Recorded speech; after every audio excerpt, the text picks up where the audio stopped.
Tome asiento, por favor, un minuto. Y donde estás, no pierdas tu conexión con la presencia de Dios. Cerra tus ojos.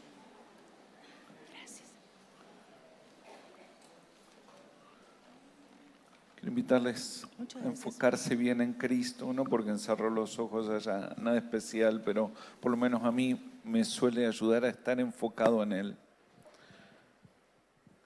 Quiero invitarte allí con tus ojos cerrados un momento, que dejes que Dios te guíe y esta mañana pienses en Jesús. Quiero invitarlos a pensar un momento en Jesús.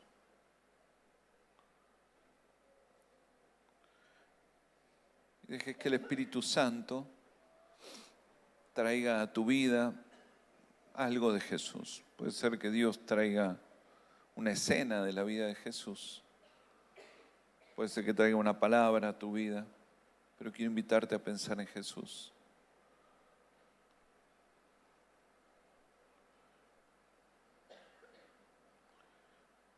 Cuando hayas hecho eso, cuando te hayas enfocado en Cristo y lo estés mirando a Él y Dios te haya guiado así, quizás viene una palabra, quizás viene una escena, quizás algo de Jesús ahí que se levanta en tu alma. Cuando Dios haya generado eso en tu alma, en tu corazón, ¿dónde estás? Ponete de pie, por favor.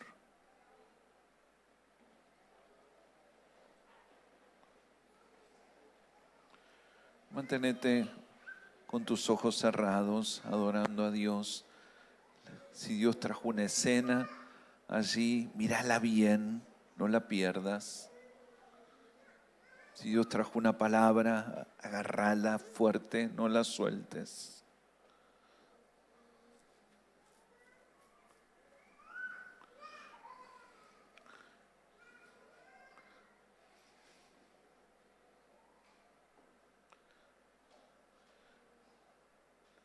El Señor en la charla de la sobremesa, y después lo buscas y lo lees, lo tenés en Juan 14, dijo una de las cosas que nos iba a pasar en la relación con el Espíritu Santo es que el Espíritu Santo iba a tomar de lo de Cristo y lo iba a manifestar en nuestra vida. Y eso que Dios trajo a tu alma, a tu corazón esta mañana, quiero que lo mires bien. Y si es algo que vos mirás en Cristo y decís, yo necesito a Jesús levantándose así en mi vida en esta mañana. Quizás alguien aquí lo vea a Jesús sanando, quizás alguien lo vea aquí a Jesús dando de comer, dando una palabra. La palabra dice así, que el Espíritu Santo va a tomar de Cristo y lo va a desatar en nosotros. Y yo creo en esta mañana que eso que apareció en tu alma es Dios hablándote de manera personal, proponiéndote algo que Dios puede manifestar en tu vida. Haciéndote una propuesta, diciéndote, mira, esto de Cristo se puede manifestar en tu vida. Así que esta mañana, si vos decís, sí, yo quiero esto de Dios manifestado en mi vida, ahí donde estás, alza tus manos al cielo como el que puede tomar la mano de Dios, porque podés tomar la mano de Dios. Y en el nombre de Jesús recibirlo y decirle, Espíritu Santo, yo lo tomo. Que lo de Cristo se imponga en mi vida. Y en esta mañana, eso que Dios levantó en tu mente, eso que levantó en tu corazón, en tu alma, quizás está Cristo ahí consolando, o para otro es el Cristo que restaura, y otro está viendo al Cristo que sana, y otro está viendo al Cristo que adora. Eso, en esta mañana, aceptalo en tu vida, aceptalo en tu vida. Y hace un pacto con eso que el Espíritu Santo te está llevando y decirle, sí, Señor, yo también, yo quiero caminar igual, quiero caminar en eso. Quiero ser en el cuerpo de Cristo el que consuela, el que da de comer, el que restaura. Y si estás lista, estás listo esta mañana, pacta con esa palabra con Dios y decirle, sí, Señor, voy a caminar por ahí. En el nombre de Jesús. En el nombre de Jesús. En el nombre de Jesús. En el nombre de Jesús. Miren, yo creo que Dios está más cercano que lo que a veces nosotros pensamos. Y definitivamente creo que está más dispuesto a manifestarse de lo que a veces nosotros nos damos cuenta. Creo que Dios queda más cerca de lo que yo a veces creo. Y creo que en general lo que Dios quiere hacer en nuestra vida suele ser más simple que lo que nosotros pensamos. Y por supuesto, hagamos los 100 días de ayuno, oremos haciendo la vertical. O sea, lo que Dios te lleve, hacelo. Pero Dios está a nada a esto, de que yo cierre mis ojos y simplemente le diga al Espíritu Santo, ¿qué hay para mí hoy? Señor, cuando te levantaste en este día, hiciste la misericordia para este día, pensaste que Cristo se podía formar en mí, ¿en qué forma hoy? Y creo que para muchos acá, para la mayoría y espero que para todos, Dios lleva a tu mente, a tu alma, a tu corazón, a mostrarte algo que Dios quiere manifestar en tu vida. Creo además que probablemente es algo que necesitas. Creo que probablemente lo viste a Cristo en una escena que es lo que necesita tu vida. ¿Alguien me entiende esta mañana? Así que si esto es así para vos en esta mañana, alza tu mano un momento más y pacta con eso. Es decir, yo quiero caminar por ahí. Yo quiero caminar por ahí. Yo quiero caminar por ahí. En el nombre de Jesús. En el nombre de Jesús. En el nombre de Jesús. En el nombre de Jesús. El Espíritu Santo está ministrando ahora, tomando de lo de Cristo y desatándolo en nosotros. En el nombre de Jesús. Esta mañana hay una fuente que se está rompiendo, que está corriendo. En el nombre de Jesús, que corre por tu vida, corre por mi vida. La presencia de Dios está aquí. No solo para que hablemos de Él, sino para que en esta mañana el contacto con Él, que es lo que nos transforma. En el nombre de Jesús. Así que el Espíritu Santo es el que te ministra en esta mañana, el que te bendice, el que pone esa paz que no se puede explicar, el que calma tu alma. Él está aquí y Él lo está haciendo ahora. Necesito decirle a algunos que están pasando por momentos muy difíciles que recibas esa paz que Dios te está ministrando ahora. Que la recibas y te quedes tranquilo, que vas a cruzar la lucha, vas a pelear toda la pelea con Él al lado. No te preocupes, que vas a tener días como hoy que no sabes cómo lo vas a pagar, cómo lo vas a resolver, cómo vas a recuperar lo que perdiste, cómo se va a restaurar lo que se rompió.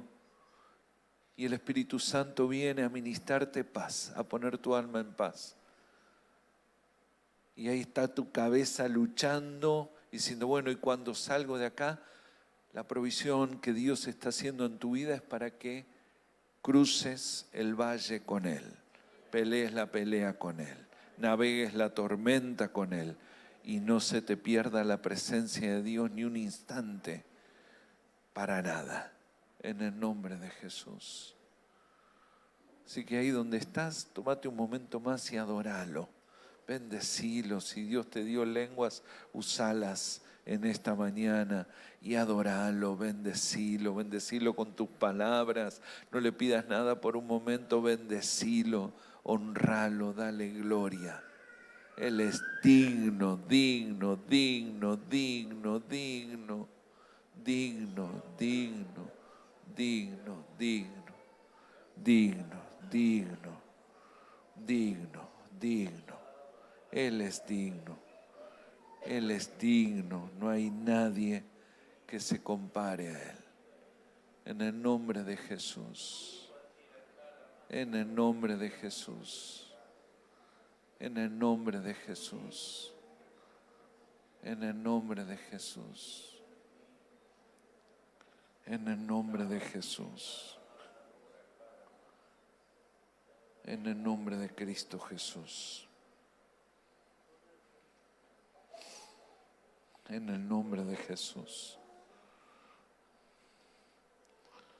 Si esta mañana Dios te bendice, dale gracias. Y ahí donde estás, sentate en algo que parece una silla, pero si lo haces con fe, dice la palabra que nos podemos sentar en los lugares celestiales con Cristo.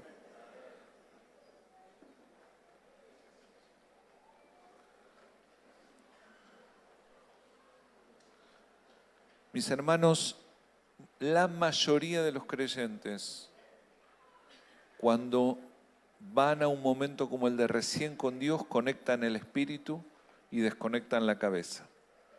Y cuando escuchan la palabra, conectan la cabeza y desconectan el espíritu. Alguien que ore conmigo esta mañana y diga, yo voy a tener las dos cosas prendidas. No pierdas lo que Dios está ministrándote ahora. Y va a seguir ministrándote con 2 o 3 cositas que quiero contarte. Y Dios esta mañana todavía no terminó en lo que está haciendo en nuestras vidas. Hace, yo creo que fue unos 3 años, 4 años debe haber sido, estábamos preparando una Santa Cena.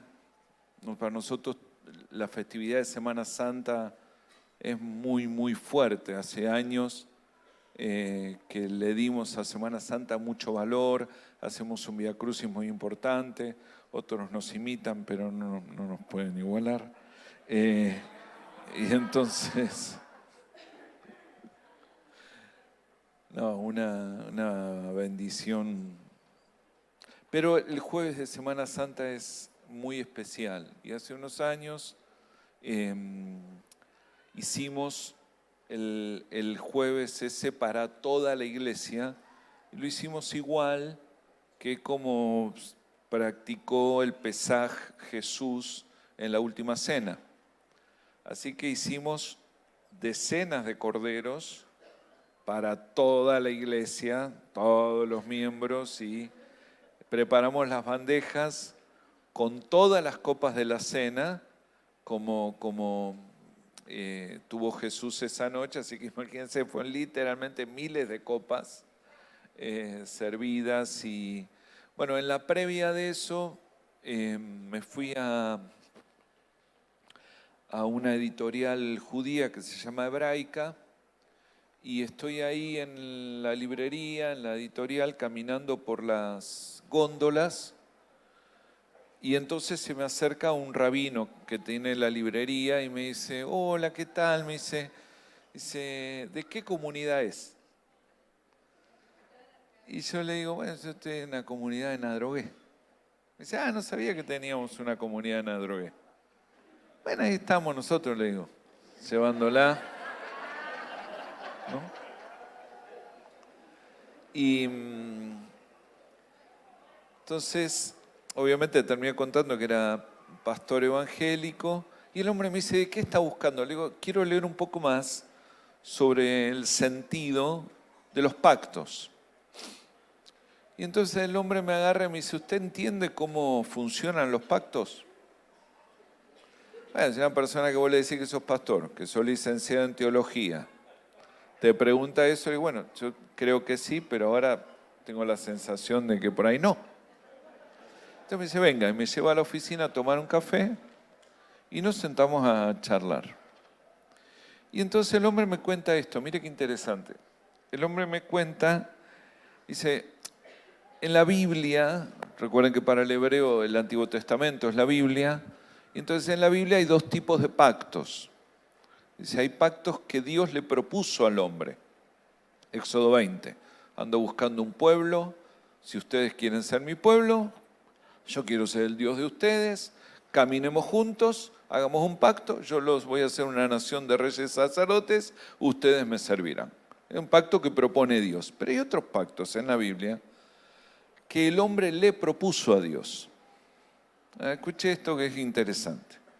Entonces él me dice, hay pactos que Dios propuso al hombre, pero hay pactos que el hombre le propuso a Dios, cosas que el hombre empezó a hacer para Dios, que no había versículo, no había nada, el hombre simplemente empezó a hacerlas y Dios las aceptó, les pareció bien. Yo creo que lo entendemos, ¿no? Porque acá alguno alguna vez le hizo una promesa a Dios de algo que no estaba el versículo exacto, pero a vos te pareció que estaba bien, ¿no? Hicieron esas cosas, ¿no? Entonces, bueno, el hombre me dice, hay un montón, me dice, pero hay 4, diga conmigo 4 pactos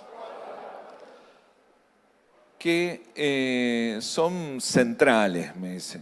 4 pactos que son centrales, de cosas que empezó a hacer el hombre y que Dios las aceptó y luego aparecen en la Biblia como una manera de respaldo, pero de antes de que Dios hablara del asunto. Así que quiero decirte cuáles son estos pactos, si los querés decir conmigo: la sal, la sangre, la fiesta y la hojota. ¿Sí? Son 4 pactos: la sal, la sangre, la fiesta y la hojota. ¿Sí?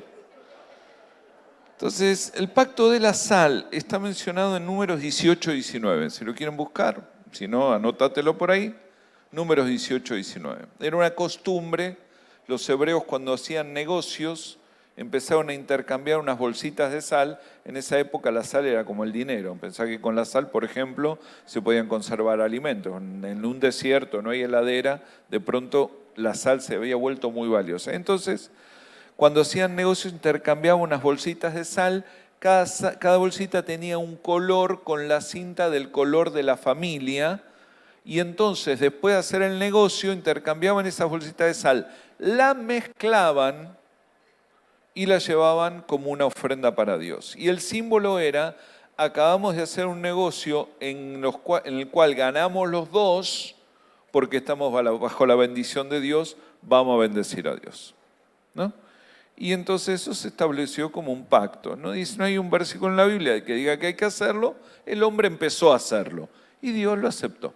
Y quedó como un símbolo de provisión. Dígalo conmigo, la sal tiene que ver con la provisión, ¿no? Después hay otro pacto que tiene que ver con la fiesta, con el derramamiento de sangre en lo que tiene que ver con la celebración. Nosotros suponemos que la ofrenda que llevó Caín del animal era para sacrificio, pero la verdad que el pasaje no lo dice, pero suponemos eso.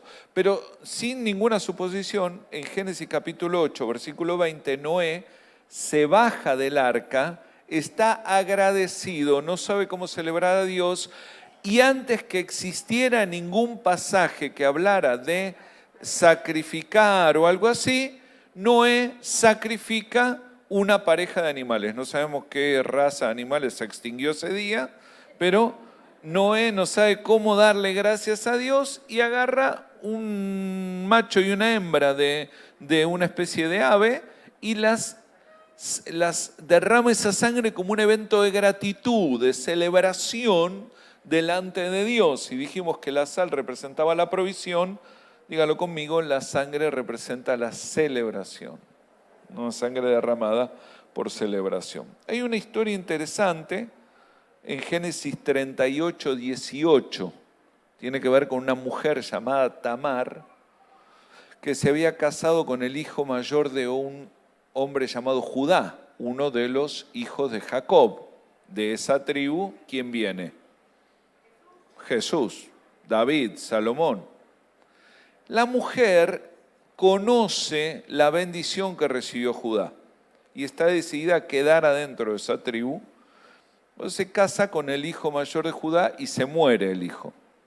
Y entonces, según la tradición, el hermano siguiente la toma de esposa. Así que se casa con el segundo y se muere también. Y entonces la tradición decía que se tenía que casar con el tercero. Y Judá agarra y dice, no hay 2 sin 3. No hay un versículo para eso, pero lo que sí está concreto es que no entregó al tercer hijo. Y la mujer, enterándose que Judá iba a ir de visita a su pueblo, se viste para seducirlo y se lo lleva a su casa y termina teniendo intimidad con Judá.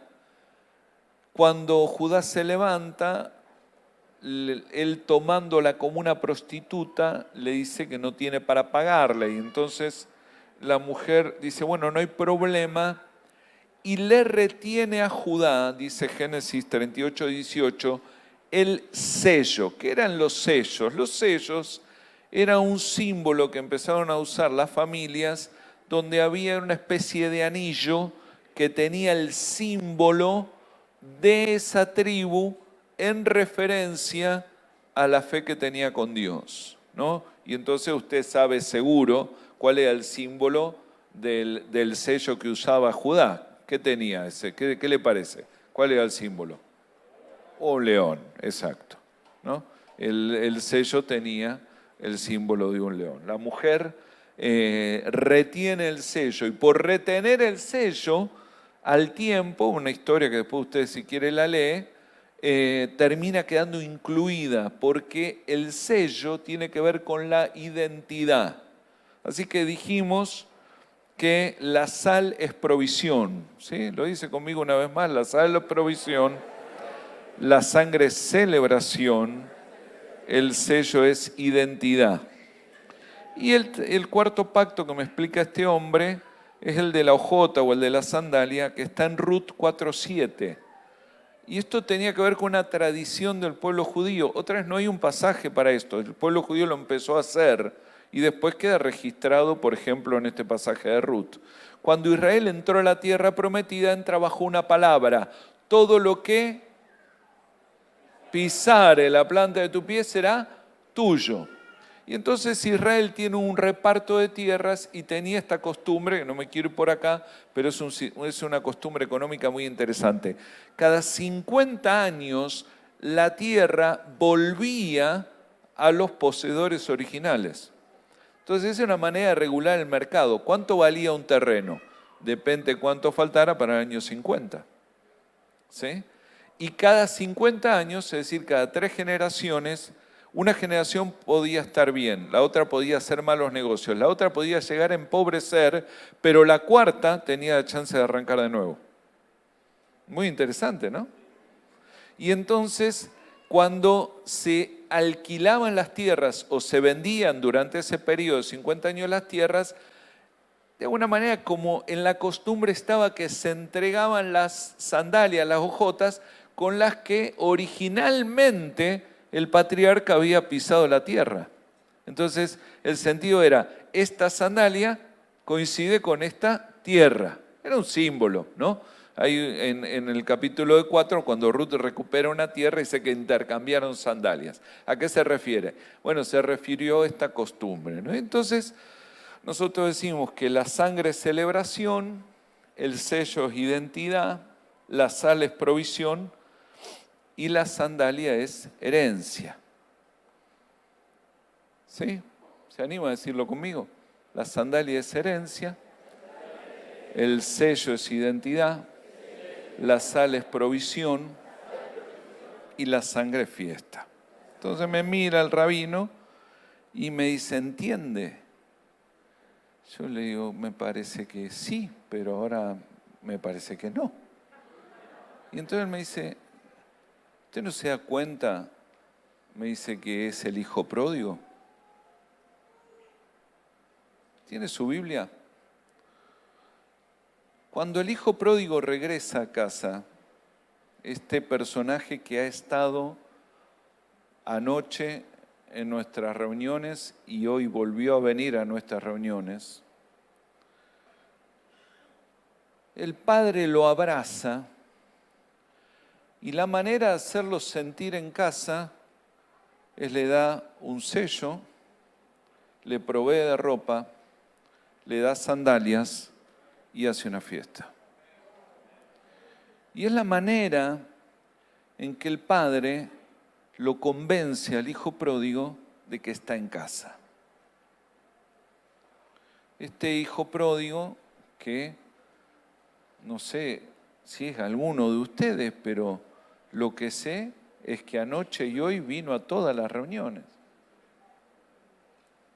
Entonces yo me puse a pensar qué son las cosas que hacen a alguien sentirse en casa. ¿Cuándo vos y yo nos sentimos en casa? Miren, yo para cuando compramos la casa donde vivimos, me había mudado ya 19 veces. Para cuando me casé con Marisa, ya me había mudado 15. Y Mari, 1. En mi forma de ser, estaba el hábito de no acumular. Porque, sobre todo, por ejemplo, cuando vivimos acá. Nosotros vivimos de Adrogué a Río Grande, de Río Grande a Bahía Blanca. Así que estaba el hábito de no acumular. Yo me compraba un libro y mi mamá que me decía, lo terminás y lo llevás a la Schmidt. ¿Sí? O sea, lo terminás y a la biblioteca. No, lo aclaro porque veo que algunos dijeron Schmidt, no sé qué es. Es una biblioteca que hay acá. En Río. Sigue estando, ¿no? Ok, gloria a Dios. Bueno. Entonces, mi vieja me decía así, lo terminás y lo llevás. ¿Por qué? Pero a mí me gustaban los libros. ¿Pero que está mal tener libros? No, es que hay que mudarlos. Y pesan un montón. Y entonces mi vieja me contaba que el camión nos cobraba por peso. Y además la barcaza, cuando cruzaban por Chile, extra el peso. Y entonces si algo no íbamos a llevar eran libros. Y en realidad teníamos el hábito de no llevar de más nada.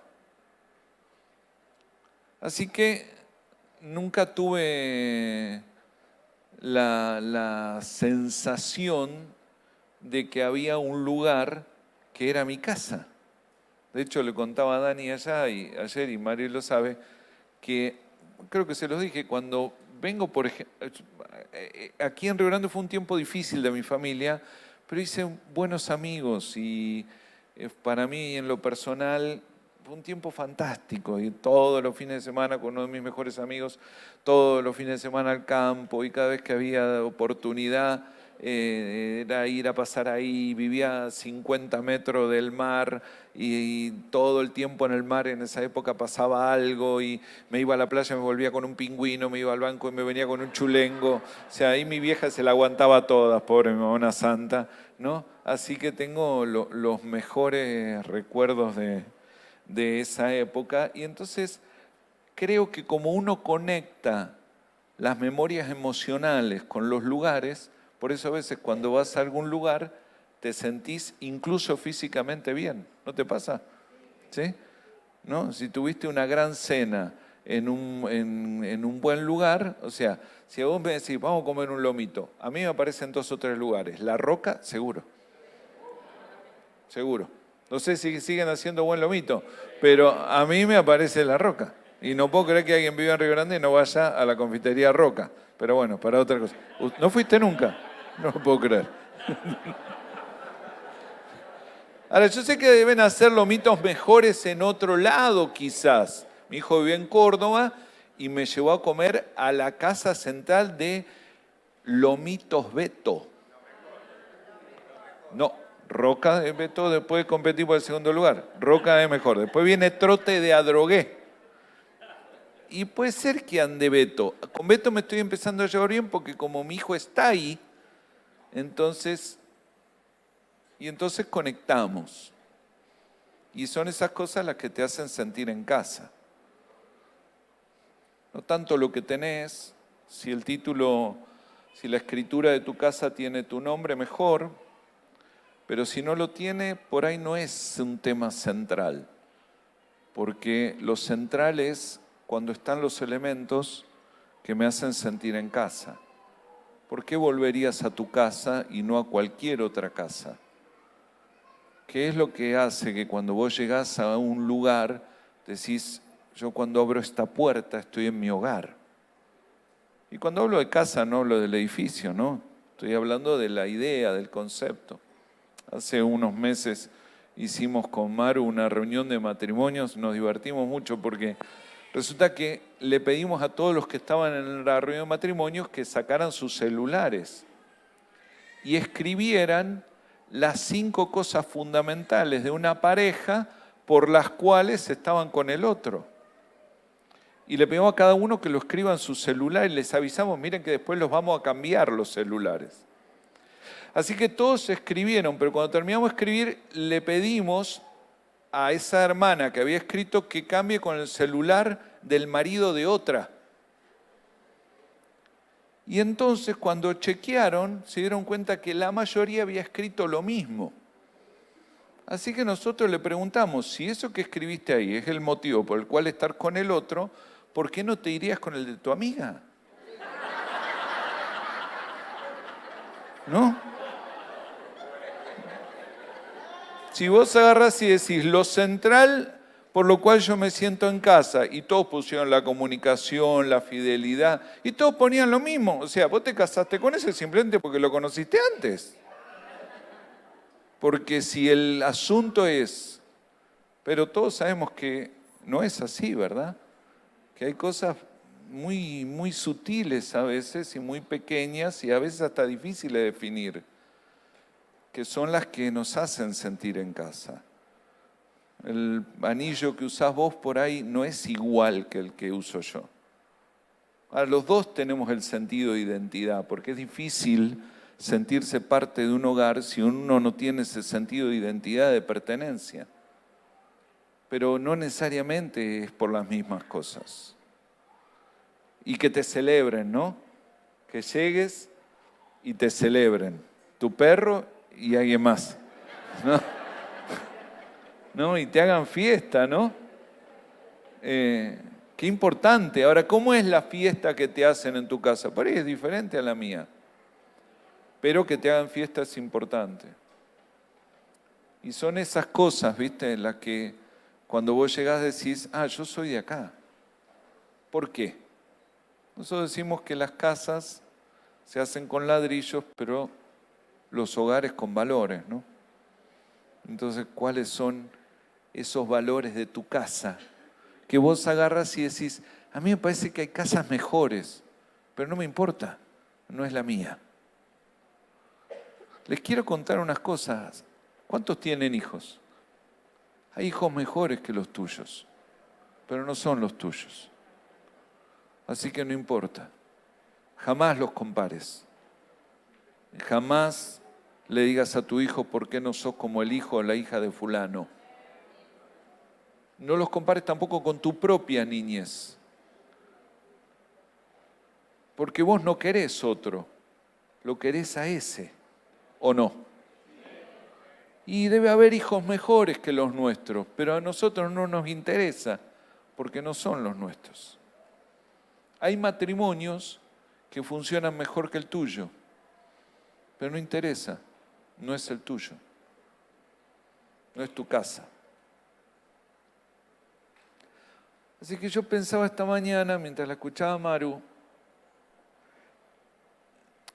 pienso en el hijo pródigo, pero se me hizo un combo entre lo que habló Daniel anoche y lo que decía Maru hoy.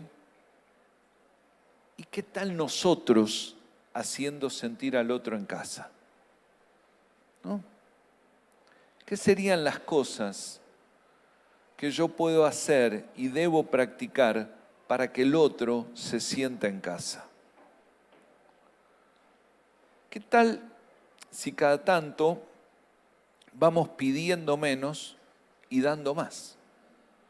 Porque no me acuerdo dónde lo leí, algo de que más bienaventurado es dar, no me acuerdo, fue un libro de Cindy Jacobs, en el Corán, me dice acá el pastor Daniel. ¿Lo leyeron ustedes eso también?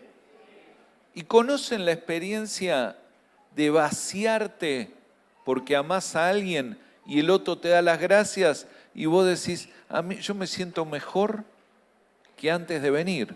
¿Conocen la experiencia de ser felices sirviendo?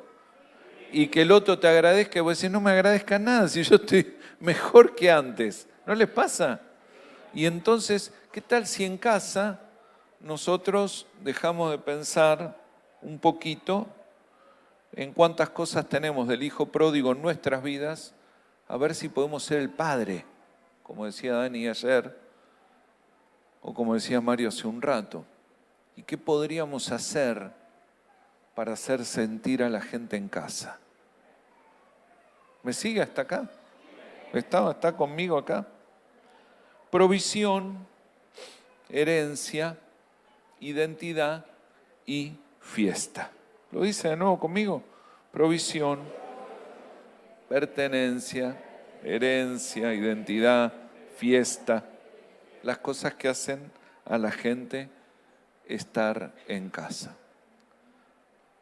Ahora, hace un momento el Espíritu Santo te ministró. ¿Alguien lo ministró? ¿Qué hizo? ¿Por qué te sentiste ministrada? ¿Qué hizo Dios? ¿Cómo retumbó en tu alma? ¿Qué fue lo que Dios hizo hace un momento que vos dijiste, esto es lo mío? ¿No les pasa a veces que en un momento de adoración profunda uno dice, esto es lo mío? A mí me inventaron para esto. ¿Y a alguien le pasó de mirar el reloj y decir, ¿cómo media hora? Fueron 2 minutos. ¿No les pasó en un momento de adoración profunda que el tiempo se altera y uno supone un poquito cómo será lo de la eternidad? Les cuento que la eternidad no es pasarla bien para siempre, es la inexistencia del tiempo porque la presencia lo come todo. Y entonces cuando uno tiene esos momentos profundos, uno agarra y dice, esto es lo mío. A mí me inventaron para esto. Y entonces de pronto el alma responde y funciona de la manera que fue diseñada. Y una de las cosas en las que responde el alma cuando yo estoy en la presencia de Dios es, me siento en casa. De mi Dios que me conoce, igual me celebra. Me conoce bien, perfectamente, igual me da herencia.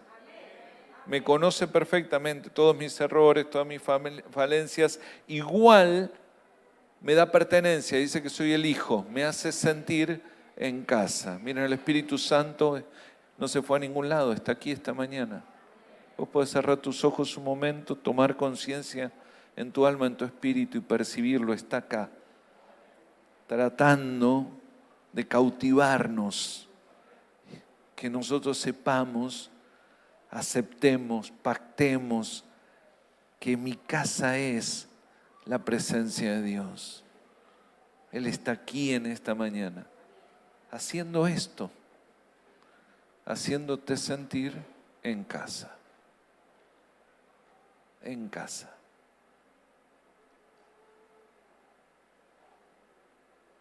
Hay una paz que Dios, yo siento esta mañana que Dios está ministrando paz a mucha gente acá.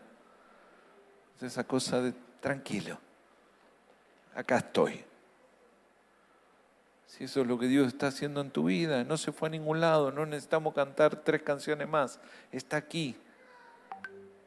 Si eso es lo que Dios está haciendo en tu vida, una vez más esta mañana, alza tus manos y dale gracias y adoralo.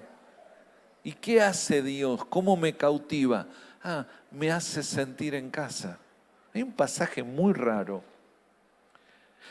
En el libro de Isaías, en el capítulo 66, dice Dios que la restauración plena es que me abrazará, me tomará en sus brazos, me sentará en sus rodillas. En hebreo dice, me uterizará. Es decir, me volverá a la matriz del corazón de Él. Y yo digo, estoy en casa. Por eso cuando estoy con Él, estoy en casa. ¿No? Y no importa las luchas, la batalla. ¿Algunos tienen luchas? Levante la mano todos los que tienen pelea. Levante la mano bien arriba y ore conmigo. Voy a dormir en las tormentas. Voy a cruzar los valles de sombra de muerte. El fuego no me va a quemar y los ríos no me van a anegar. Es un tema de que usted es una persona positiva. No es con quien caminás. Es el que te rodea. Porque todos esos pasajes que citamos dicen, vas a cruzar el valle de sombra porque la vara Dios te la pone encima. No te van a negar los ríos porque Él te va a recoger en sus brazos. No te vas a hundir en la tormenta porque Jesús se subió a la barca. Y entonces si está Él, yo estoy en casa. Para nosotros fue todo un desafío. Creo que Mari lo mencionó hoy. Hace unos años estábamos por comprar nuestra casa y se dio todo en una época que no había créditos, nos dieron un crédito, la dueña de la casa nos financiaba además. Bueno, se dio todo. ¿Vieron cuando las cosas vienen tan bien que vos decís, esto es de Dios? Ni orás, pero si sale bien debe ser de Dios. Así que como venía todo tan derecho, yo ni oré. Dije, esto es de Dios. Y la noche anterior a escriturar, estaba yo en el living de mi casa, adorando a Dios y diciéndole, Señor, gracias, gracias por esto, gracias por nuestra casa, gracias que vamos a poder tener finalmente casa. Y Dios me habló y me dice, ¿qué casa? Así, clarito, ¿qué casa? Y entonces yo siempre que Dios hace una pregunta, ustedes confíen, porque Él sabe todo. Cuando te pregunta algo, ¿qué te parece? ¿Necesitará asesoramiento? ¿Qué le pasa a Dios? Debe haber algún truco. Y entonces Dios me lleva y me muestra que íbamos a pasar 20 años pagando. Y me veo no pudiendo ayudar a mis hijos porque estoy pagando una casa, chiquita encima. Y me acuerdo a mi mamá contando que mi abuelo no la pudo ayudar porque estaba terminando de pagar su casa.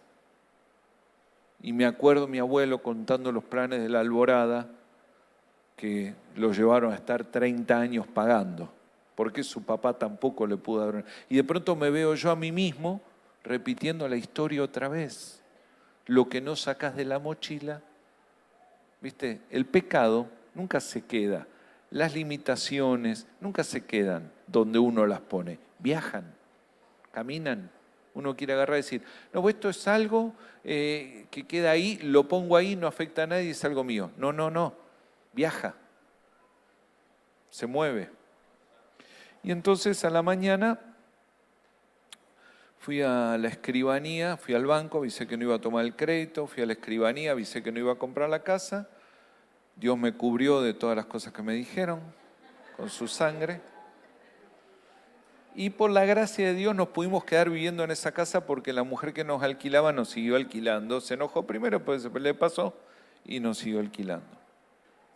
Y después vino una etapa muy difícil, nos endeudamos mucho, Mari se enfermó muy gravemente y pasamos varios años de enfermedades. Nos endeudamos extraordinariamente. No sé si a uno le pasó de cobrar el 1 y ya tenerlo gastado todo antes de cobrarlo. ¿A alguien le pasó? Bueno, nosotros estuvimos ahí años, feo, feo, ¿no? Y llegué a tener 3 trabajos y encima Dios me esforzaba demasiado. En el medio de todo eso me mandó a abrir una iglesia de cero. Bueno, años interesantes. Pero decirle a tu hermano que está a tu lado que hay cosas que solo se consiguen en el horno. ¿Sí? Hay algunos tesoros que están en medio de la melena del león con el que tenés que pasar una noche. ¿Sí?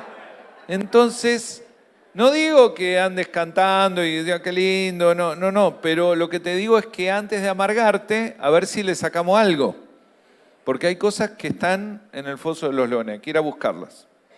Entonces yo no digo que todas las pruebas producen gloria, pero cuando vos ves a alguien que hace algo relevante, preguntale por qué prueba pasó. Yo iba y le decía a mi pastor, fulano de tal, lo quiero incluir en tal cosa. Y me preguntaba él siempre, contame una prueba que haya tenido y haya aguantado.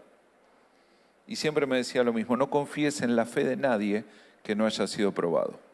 Y me parecía que estaba un poco grande y por eso me decía esas cosas y después, como en general me pasó siempre, tenía razón. ¿Sí? No confíes en nada, no confíes en la fe de nadie que no haya sido probado. Así que bueno, Dios, ¿yo qué pensé? Por eso no compramos la casa, porque no la íbamos a poder pagar.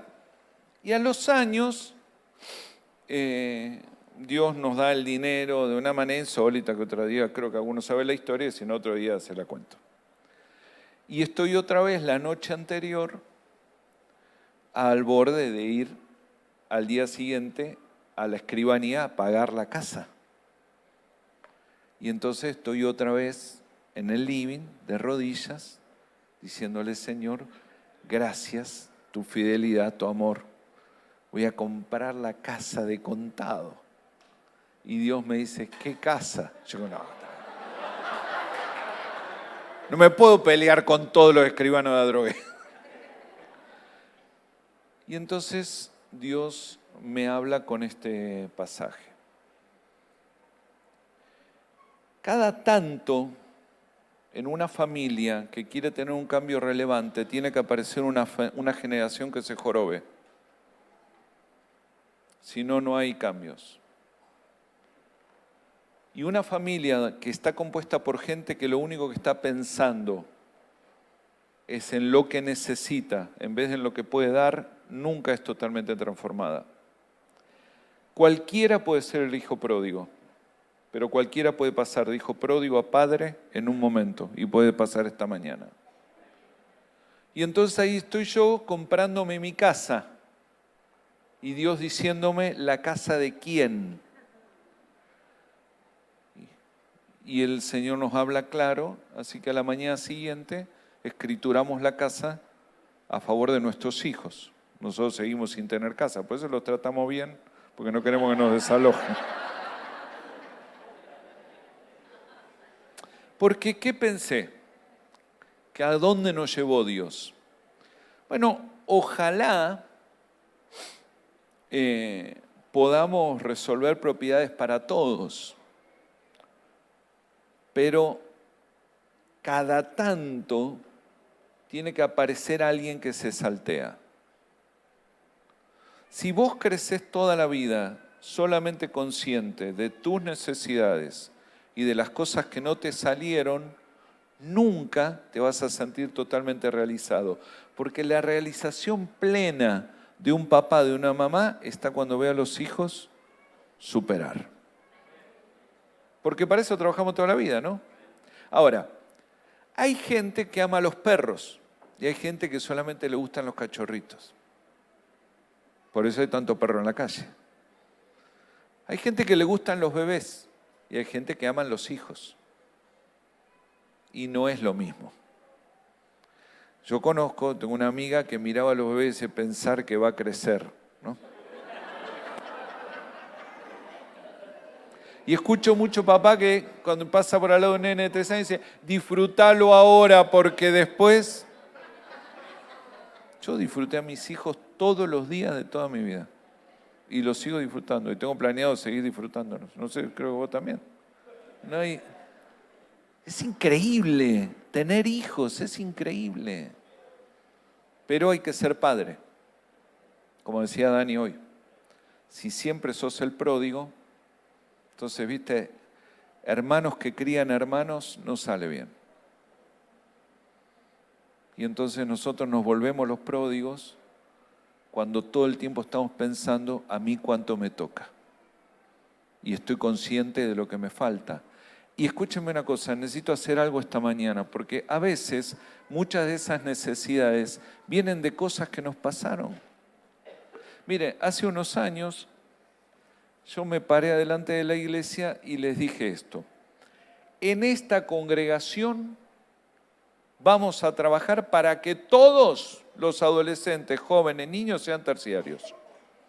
Y toda la congregación dijo, amén. Y entonces yo ya venía embalado y le dijo, y a ustedes les digo, abuelos. Y entonces les dije esto. Yo me lo hablé a los abuelos y le dije, miren, ustedes laburaron toda la vida, guardaron la plata, te mereces el viaje a Positano para ver dónde jugaba la pelota tu papá. Pero si tu nieto no puede comprar libros, Chapadmalal quedó hermoso. Te vas a Mar del Plata y pagas la facultad de tu nieto. Porque tu vida, tu realización está ahí, en que el otro te supere. Bueno, qué lindo que digan amén. Ese día a mí, yo tuve abuelos que me esperaban la salida, literalmente. No estoy haciendo ningún chiste. Literalmente, tuve abuelos que me esperaban la salida, a decirme, yo trabajé toda la vida, me lo merezco. Te lo mereces. Hay un camino de merecimientos y hay un camino más alto. Y entonces vos podés ser el pródigo. Dame mi herencia. ¿Cuándo me toca a mí? Yo me lo merezco. O podemos, hay demasiada gente siendo los pródigos, demasiada gente consciente de lo que le falta y de lo que se merece. Y a veces incluso tratamos a Dios así. Ahora, todos nos acerquemos a Dios, todos, creo que la mayoría, por lo menos yo, creo que la mayoría, no sé qué piensan ustedes, nos acercamos a Dios para que nos ayude. Pero en algún momento la madurez de la fe es cuando Dios deja de ser mi ayudante y pasa a ser mi rey. Y ahí está la cosa. Y ese es el día que pasó del pródigo al Padre. Y no tiene que ver con tus merecimientos. Si no sacás las cosas de tu mochila, siempre la mochila te va a decir que te falta algo, que te mereces lo que todavía no tenés, que lo que logres juntar es lo tuyo. Pero esta mañana quiero contarte que hay un camino todavía más alto. Es el camino de la trascendencia. Ahora vamos a hacer algo esta mañana, porque en esto nos llenamos de argumentos, ¿viste? Y todos tenemos historias para contar y qué sé yo, pero quiero que le tomes la mano a tu hermano a tu lado, lo mires a la cara y le digas así, vos tenés razón. ¿De qué? De lo que sea.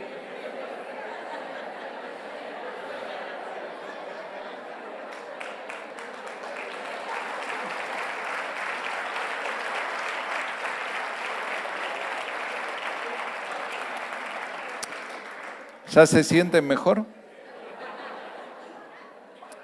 Escúchame, por las dudas, que el otro todavía necesita un poquito más de administración. Miralo y decirle, es tal cual como vos decís.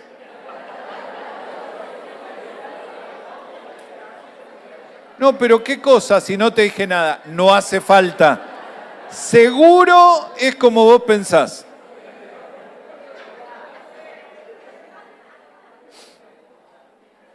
A ver si nos calmamos, porque algunas personas pasan toda la vida tratando de confirmar que tienen razón, que la vida fue mala, que fue dura.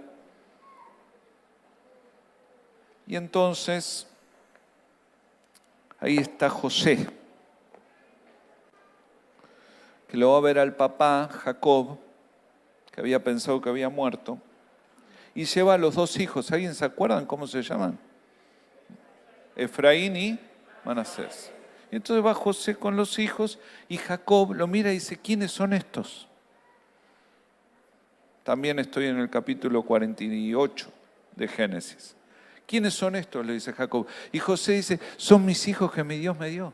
La escena es re emocionante, porque Jacob le dice a José, mira vos, no pensaba ver yo tu rostro, mas ahora mis ojos ven tus hijos.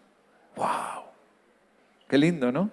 Para Jacob, que había pasado la noche solo luchando con el ángel, o las angustias antes de ver a Saúl, tiene que haber sido restaurador.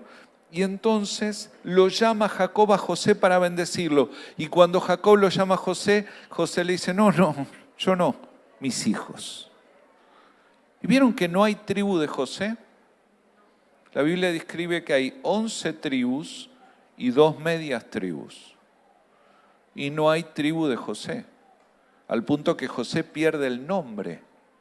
Y cuando viene el reparto de la tierra, se reparten 12 tribus, que en realidad son 10 y 2 medias, ¿no? Los levitas no tenían reparto de tierra porque la herencia era el tabernáculo, pero luego se reparten 10 y las 2 medias de José.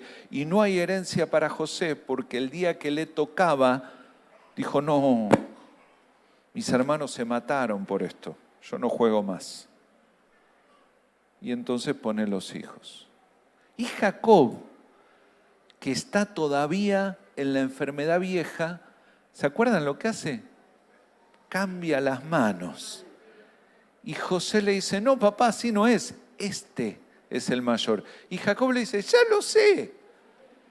Pero como estoy enfermo, como no saqué las piedras de la mochila, me sale así, se me confunden las manos. Y entonces el capítulo 50 dice, crió José los hijos de Manasés en sus rodillas, los del mayor. Y le fue bastante bien a Manasés, porque Efraín tiene historias fantásticas, pero de Manasés vienen casi la mitad de los jueces. Todos tendremos la oportunidad de escribir una historia nueva, pero hay que saltar de pródigo a padre. Por eso yo me hice el bosquejo con lo que predicaste hoy. Lo voy a predicar en mi iglesia, por supuesto, voy a decir que se me ocurrió a mí, pero no, una bendición. Saltar de pródigo a padre. Pero si seguís llevando cargas, no se puede. Entonces quiero enseñarles algo, créanme, en 5 minutos y terminar por esta mañana. Samuel creo que tiene un gráfico de un triangulito ahí que hice a mano, extraordinariamente. Y bueno, ¿qué va a hacer? Yo no... Cuando estaba acá en el secundario, la profesora de arte se llamaba Churrita. No sé si alguien la tuvo. Y entonces yo era un desastre, o sea, me decían que haga un perro, me quedaba un caballo, era un desastre.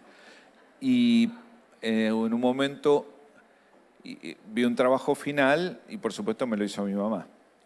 Y entonces la profesora, yo era uno de los mejores alumnos del colegio en todo, salvo en eso. Entonces me agarra y me dice, venga, Franchino, sí, no hay problema que su mamá le haga los dibujos, me dice.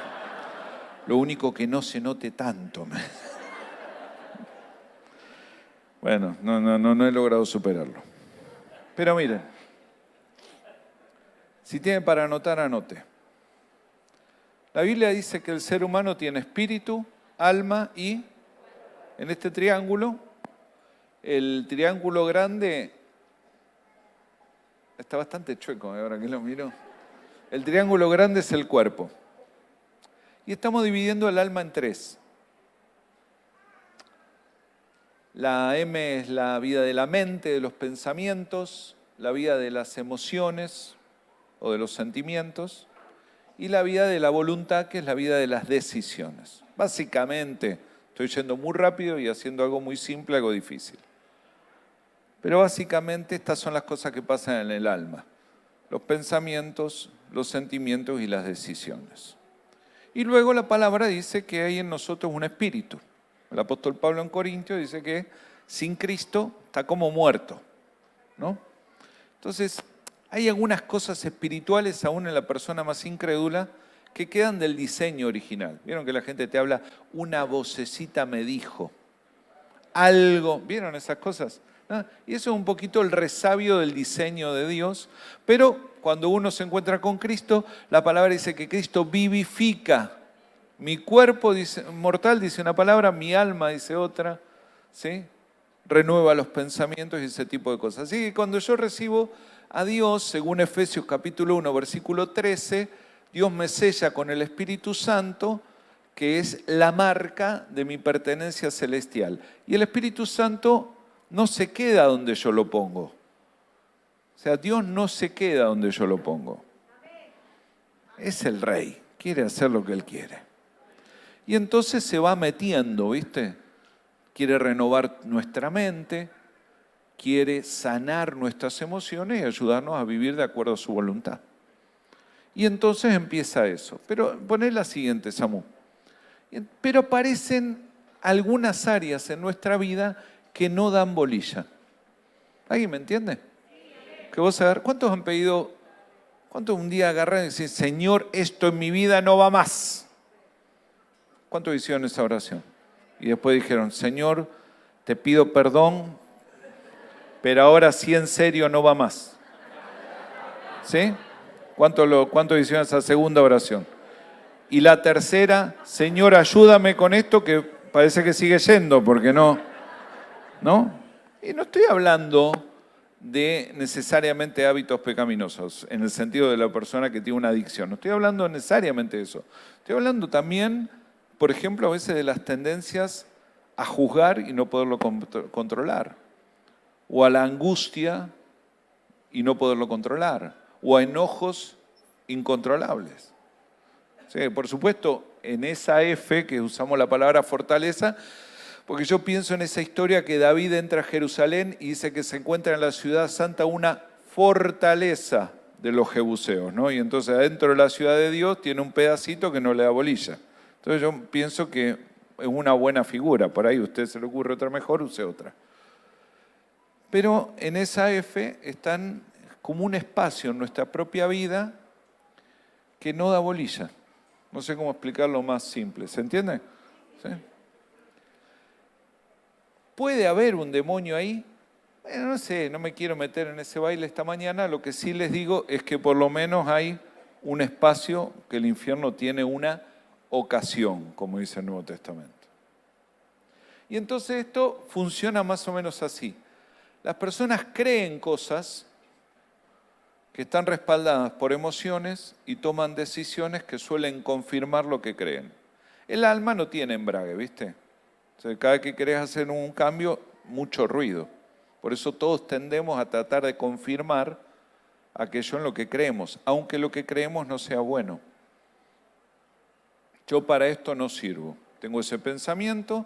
Probablemente hay una historia que respalda emocionalmente que para eso no sirvo. Y entonces cuando estoy frente al desafío, tomo la decisión de esto no puedo hacerlo, sin siquiera probar. ¿Alguien me está entendiendo? Entonces se arma ese círculo. A la fortaleza se forman básicamente por tres cosas. Hay fortalezas que atan la voluntad y tienen que ver en general con acciones espirituales, pactos. A veces pactos formales con el ocultismo, la persona fue al tarotista y hizo un pacto formal, y otras veces con diálogos internos que la persona no percibió que ese diálogo tenía que ver con algo espiritual. Por eso hay gente que cuentan diálogos y experiencias. No, apareció mi abuela en tu cuarto, pero ¿tu abuela dónde vive? No, se murió hace 20 años. No es tu abuela. Pero era mi abuela. Bueno, se disfraza, pero no es. Y cuando se hacen pactos espirituales, eso afecta a la voluntad. El mundo espiritual funciona por pactos, no solamente el mundo con Dios. El mundo espiritual funciona por pactos. Pero después también hay fortalezas que se forman en la mente por los mensajes. Vos siempre, vos nunca, vos todo el tiempo, vos jamás. Son como sentencias, ¿no? Fíjense, como decíamos ayer, maldecir, ¿qué es? Decir mal. Decirle algo malo la suficiente cantidad de veces a alguien, es probable que lo termine creyendo. Y la violencia suele formar espacios en las emociones que enferman. Entonces, por eso, ¿alguno tuvo un accidente alguna vez? ¿Sí? Nosotros con mi viejo volcamos, no sé si alguno se acuerda de la curva de la muerte, ahí bajando de Garibaldi, ahí dimos 14.000 vueltas. Bueno, ¿alguno tuvo un accidente? Bueno, ¿no les pasa que cuando recuerdan el accidente lo primero que te viene es una foto? Y después viene la película. Porque la violencia tiene el poder de congelar el tiempo. Por eso, cuando hay una experiencia mala con un escenario violento, lo que se forma es una impresión, que es como algo que queda impreso en el alma. Y queda ahí algo emocional clavado, frenadito en el tiempo, un tiempo, ¿no? Una experiencia como la contaba Maru del abuso. El abuso tiene ese poder, deja a la persona frenada en un lugar. Y entonces, claro, ¿no? Yo voy formando conceptos, no salgo nunca. No termino de sacar las piedras de la mochila jamás. La Biblia dice que la transformación viene, número uno, por la renovación del entendimiento. ¿Qué estamos tratando de hacer ahora? Renovar nuestro entendimiento. Que entiendas, dijo Nehemías en el capítulo 4. Cuando entendí lo que estaban planeando mis enemigos, los hicimos parar. Y entonces uno agarra y dice, ¿y por qué me encuentro con esto? ¿No? ¿Por qué lucho con esto? Y entonces entender es parte de la cosa, renovar el entendimiento. Ahora, entender espiritualmente, no solo humanamente. Yo, por supuesto, creo que todas las disciplinas profesionales bien dadas alrededor de la psicoterapia, etcétera, son valiosas, pero valoro muchísimo al psicólogo cristiano que tiene las herramientas para la terapia y la comprensión espiritual de cómo funciona el alma. Si no, una persona se puede quedar años en terapia hablando de lo mismo y el psicólogo que le dice siempre, y trabajalo, estoy acá meta a trabajarlo, hace 10 años que estoy pagando la consulta, pero estás mejor. Y bueno, sería que con 10 años no esté mejor, pero resolverlo es otra cosa. Y entonces, si Dios no interviene, ¿Dios puede visitarme en mi pasado? ¿Qué opinan? No va a cambiar tus recuerdos, pero ¿puede Dios visitarte en tu pasado? ¿Puede Dios intervenir para que yo empiece a abandonar algunas cosas, sanar, caminar libre? Quiero invitarte a cerrar los ojos un momento más. Vamos, media horita para atrás, a ese momento que el Espíritu Santo te trajo de Jesús. Esa escena.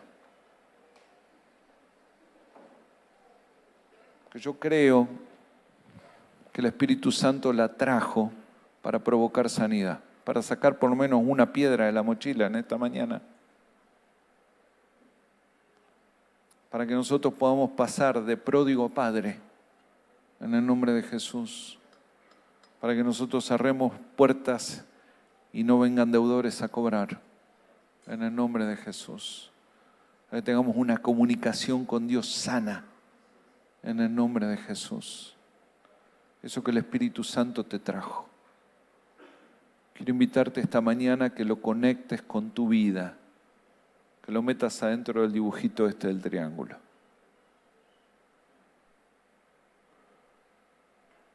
Porque si conecta, lo que te está pasando esta mañana es que Dios te está hablando y está tratando de sanarte. Si lo que viste, si la escena que apareció conecta con tu vida, entonces lo que está pasando esta mañana es que Dios quiere invitarte a sacar una piedra de la mochila. Si lo que el Espíritu Santo trajo es algo que te viste y vos dijiste, yo necesito eso. Entonces Dios esta mañana hace un rato que quiere decirte que al menos en eso podemos pasar de pródigo a padre, en el nombre de Jesús. Si esto que estoy diciendo, si esta palabra tiene sentido para vos, ¿dónde estás? Ponete de pie.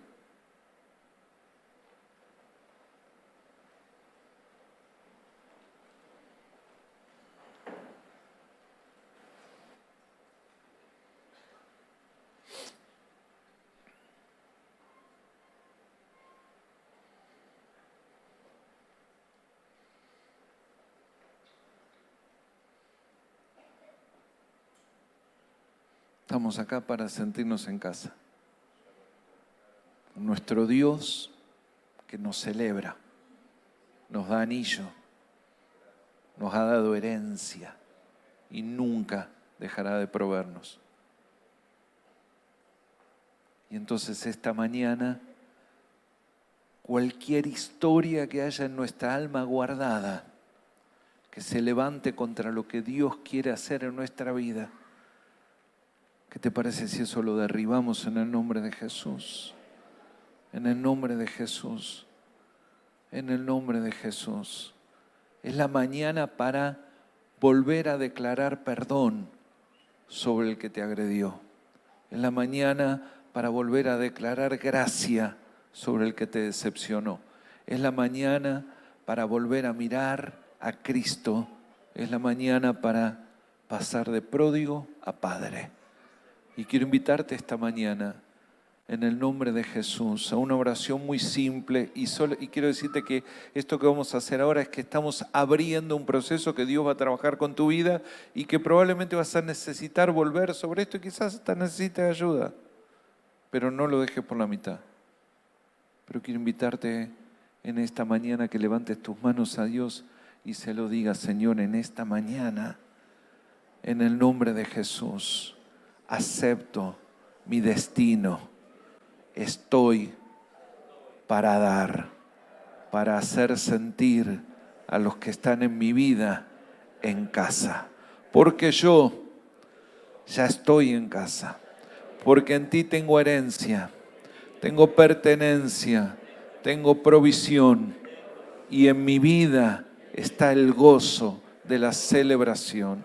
En el nombre de Jesús. Así que te invito así con tus manos levantadas, que esa historia, una historia que puedes meter ahí en el triangulito ese, en el nombre de Jesús. ¿Qué les parece si cerramos eso esta mañana? Y en el nombre de Jesús le decimos: Espíritu Santo, Espíritu Santo, hay una palabra nueva sobre mi vida. Y todo mensaje del pasado en esta mañana se quiebra, porque hay una palabra nueva y una palabra de vida. Vos sos el que tiene la palabra sobre quién soy yo y lo que puedo alcanzar en vos. Y no obedezco otra palabra que no sea la que viene de ti. En el nombre de Jesús, en el nombre de Jesús. Señor, en el nombre de Jesús, en esta mañana hay una sanidad y una libertad de todo dolor emocional, decepciones, agresiones. En esta mañana corremos a Cristo, refugio, escondedero, protección, guarda, sanador. El Dios del que te habló el Espíritu Santo hace un rato. Y no acepto en mi alma ni dolores, ni angustias, ni heridas. En el nombre de Jesús. Mi Dios es el que sana. Mi Dios es el que restaura. En el nombre de Jesús. Estoy dispuesto a hablar de cualquier dolor de mi alma con el Espíritu Santo. Jamás con el infierno. En el nombre de Jesús. En el nombre de Jesús. Alguien que levante bien alto las manos y tenga esta decisión de fe. En esta mañana, camino de pródigo a padre. En el nombre de Jesús. En el nombre de Jesús. Seremos José, ¿les parece? En el nombre de Jesús. En el nombre de Jesús. Así que les cierro esta puerta al enemigo. Mis hermanos, no hay mejor manera de vivir que yéndote a dormir a la noche cansada, cansado y habiendo sido usado por Dios para bendición de alguien. Es el llamado más alto. Instrumentos, herramientas, armas en las manos de Dios. Es el llamado más alto. Así que en esta mañana, alza tus manos y aceptalo. En esta mañana el llamado más alto. El llamado más alto. En el nombre de Jesús. El llamado más alto. El llamado más alto. Instrumento. Instrumento. Sierva. Siervo. En el nombre de Jesús. Pero Señor, tengo cosas para mejorar. Mi hermana, siempre. Pero en esta mañana, de pródigo a padre. En el nombre de Jesús. Así que en el nombre de Jesús reprendo todo acusador, todo torturador del pasado. Retrocede en el nombre de Jesús. Aquí en esta mañana nos paramos como libres, como hijos libres, como hijos restaurados, como hijos comprados con precio de sangre en el nombre de Jesús. Salvados por la sangre de Cristo, lavados por la sangre de Cristo, comprados con la sangre de Cristo. En esta mañana estamos de pie delante de Dios, creyendo, practicando, confesando y caminando en esta fe. Hijos, en el nombre de Jesús. En el nombre de Jesús y por la fe, padres. En el nombre de Cristo. En el nombre de Jesús. Miren cómo esta ciudad necesita esta palabra. Esta ciudad llena de gente que está sola. Esta ciudad que lucha con los vicios. Extende tus manos hacia la ciudad. Quiero pedirles a los que están a mi derecha y extiendan las manos hacia allá. Los de aquel lado extiendan las manos hacia allá, divídanse por el medio y ahí extiendan las manos sobre Piedrabuena y empezá a hablar una palabra de restauración sobre Río Grande, que se va a manifestar la paternidad de Dios sobre este territorio. En el nombre de Jesús, toda soledad va a retroceder, todo abandono va a retroceder, esa fuente de maldad se va a secar en el nombre de Jesús. En el nombre de Jesús, los suicidios van a retroceder, los vicios van a retroceder, las angustias van a retroceder, las infidelidades van a retroceder. En el nombre de Jesús viene un tiempo, hay un avivamiento en curso, es un avivamiento de comunión, es un avivamiento de encuentro con Dios. Esa fuente se va a secar porque se va a manifestar la paternidad de Dios en el nombre de Jesús. Y con tus manos alzadas, decláralo conmigo. Esa paternidad se va a manifestar en cada barrio, en cada oficina, en cada escuela, en cada fábrica, en el nombre de Jesús, porque yo esta mañana me consagro como un misionero,